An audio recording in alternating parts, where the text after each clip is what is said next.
تخلیق T V کے ناظرین السلام علیکم دوستو، امید ہے آپ لوگ خیریت سے ہوں گے۔ اور آج ہماری ویڈیو کا ٹاپک ہے سٹون ہنج۔ جنوبی انگلستان کے سالسبری میدان میں واقع سٹون ہنج بھاری بھرکم پتھروں کی ایک یادگار ہے۔ بنیادی طور پر یہ دائرے میں سیدھے کھڑے 30 پتھر ہیں، جن میں سے ہر ایک 10 فٹ اونچا ہے۔ ان پر پتھریلی پٹیاں افقی طور پر دائرے کی شکل میں رکھی گئی ہیں۔ ایک اندرونی دائرہ بھی ہے جو اسی قسم کے عمودی اور افقی پتھروں پر مشتمل ہے۔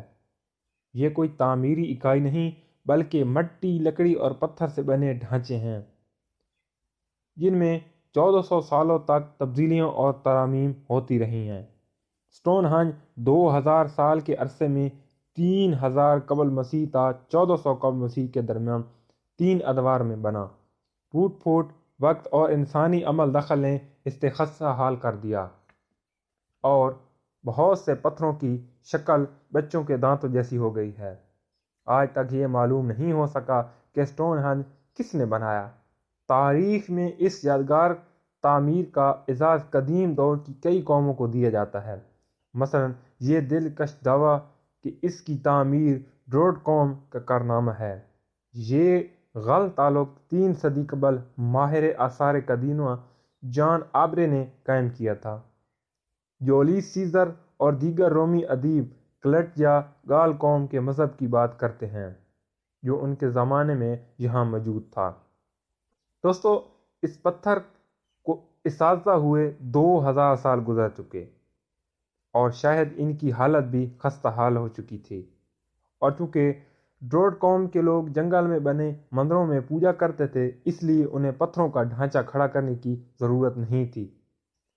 سب سے بہتر اندازہ یہ ہے کہ سٹون ہنج کی ابتدا پتھر کے دور کے آخری حصے سے تعلق رکھنے والے لوگوں نے کی تھی، جسے ان لوگوں نے جاری رکھا جن کا تعلق اس نئی معیشت سے تھا جو اس وقت نمودار ہو رہی تھی۔ یہ نئے لوگ جن کی ثقافت کو پینے کے لیے مٹی کے پیالے بنانے کی وجہ سے بیکر ثقافت کا نام دیا گیا تھا، دھاتی اشیاء کا استعمال بھی شروع کیا اور اپنے آباء و اجداد کی نسبت زیادہ اشتراک کے ساتھ رہنا شروع کر دیا تھا۔ کچھ کا خیال ہے کہ وہ براعظم یورپ سے آنے والے مہاجر تھے، لیکن اس بات کا آثار قدیمہ سے منسلک کوئی ثبوت نہیں۔ زیادہ امکان یہی ہے کہ وہ اسی خطے کے افراد تھے جنہوں نے پرانے امور کو نیا انداز دیا تھا۔ سٹون ہنج کمپلیکس کئی تعمیراتی وقفوں کے ساتھ تعمیر ہوا، اگرچہ یہ عرصہ 3000 سال پر محیط ہے۔ اگرچہ ایسے ثبوت بھی ملے ہیں کہ کچھ کام اس سے پہلے اور بعد میں بھی ہوا۔ سٹون ہنج کے مقام پر ہونے والے کام کو سمجھنا اور اس کی تاریخ طے کرنا آسان نہیں ہے۔ ابتدائی تحقیق کے ناقص طریقوں سے رکھے جانے والے ریکارڈ، سائنسی طور پر طے کیے جانے والے تاریخوں کی عدم موجودگی، برف باری اور جانوروں کی وجہ سے، اور زمین کی سطح خراب ہو جانے کے باعث فطری ثبوت غائب ہو گیا، اور تحقیق کا یہ کام پیچیدہ ہو گیا ہے۔ پہلی یادگار ایک گول کنارے اور خندق والے احاطے پر مشتمل تھی، جس کا قطر 110 میٹر تھا، جس میں شمال مشرق کی طرف سے ایک بڑا راستہ اور جنوب کی طرف سے ایک چھوٹا راستہ تھا۔ یہ کھلے آسمان تلے ڈھلان دار گھاس کے ایک میدان میں کھڑی تھی۔ اسے بنانے والوں نے خندق کی تہہ میں ہرنوں اور بیلوں کی ہڈیاں اور پتھر سے بنے کچھ اوزار بھی رکھ دیے تھے۔ ہڈیاں واضح طور پر ہرنوں کے ان سینگوں سے پرانی تھیں جن کی مدد سے خندق کھودی گئی تھی، اور وہ لوگ جنہوں نے انہیں دفن کیا تھا انہوں نے دفنانے سے پہلے کچھ عرصہ انہیں حفاظت سے رکھا تھا۔ خندق اگرچہ مسلسل تھی، لیکن اسے مرحلہ وار کھول دیا گیا تھا۔ کھدائی کے دوران جو مٹی باہر نکلی وہ کنارے پر ڈھیر کر دی گئی تھی۔ سٹون ہنج کی تعمیر کا پہلے مرحلے کا زمانہ 3100 قبل مسیح تھا، جس کے بعد یہ خندق فطری طور پر مٹی سے بھرتی گئی اور اسے بنانے والوں نے اس کی صفائی نہیں کی۔ پتھروں سے گھرے حصے کی بیرونی حد پر ایک دائرہ ہے جو 1 میٹر قطر کے گڑھوں پر مشتمل ہے۔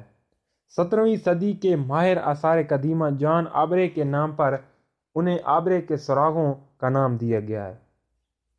ان گڑھوں میں کبھی لکڑیاں گاڑی گئی ہوں گی تاکہ لکڑیوں کا دائرہ بن سکے، لیکن اس بات کو کوئی پکا ثبوت نہیں مل سکا۔ آثار قدیمہ کی کھدائی سے پتہ چلا کہ 2600 قبل مسیح لکڑی کی جگہ پتھر استعمال کیے جانے لگا اور اس جگہ 2 ہلال نما گڑھے کھودے گئے۔ اس زمانے میں پتھروں کا پہلا دائرہ بنا جو اب اندرونی دائرہ ہے۔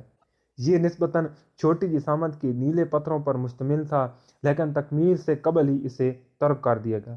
ایسا مانا جاتا ہے کہ یہ پتھر 240 میل دور پریسلے نامی پہاڑوں سے لائے گئے تھے۔ ان میں سے ہر ایک کا وزن 4 ٹن تھا۔ فاصلے کو مد نظر رکھا جائے تو کہا جا سکتا ہے کہ ان کی منتقلی آسانی سے نہیں ہوئی۔ دوستو، وقت گزرنے کے ساتھ ساتھ اس کی حالت خستہ ہوتی گئی۔ کچھ پتھر خود گر گئے تو کچھ پرانے زمانے میں گھروں اور سڑکوں کی تعمیر میں استعمال کر لیے گئے۔ زبانی طور پر تاریخی ورثوں کو محفوظ کرنے کا بہت اصرار ہوتا رہا، لیکن جدید دور بھی سٹون ہن کے ساتھ کچھ اچھا سلوک نہیں کر رہا۔ اس سے تقریباً 100 گز کے فاصلے پر ایک ہائی وے گزرتی ہے اور قریب ہی ایک سرکس بھی ہے، جس کے ساتھ کار پارکنگ، تحائف اور آئس کریم کی دکانیں بھی ہیں۔ دوستو، اپنی خستہ حالی اور استحصال کے باوجود سٹون ہن ایک ایسا مقام ہے جسے برطانیہ آنے والے ہر سیاح کو ضرور دیکھنا چاہیے۔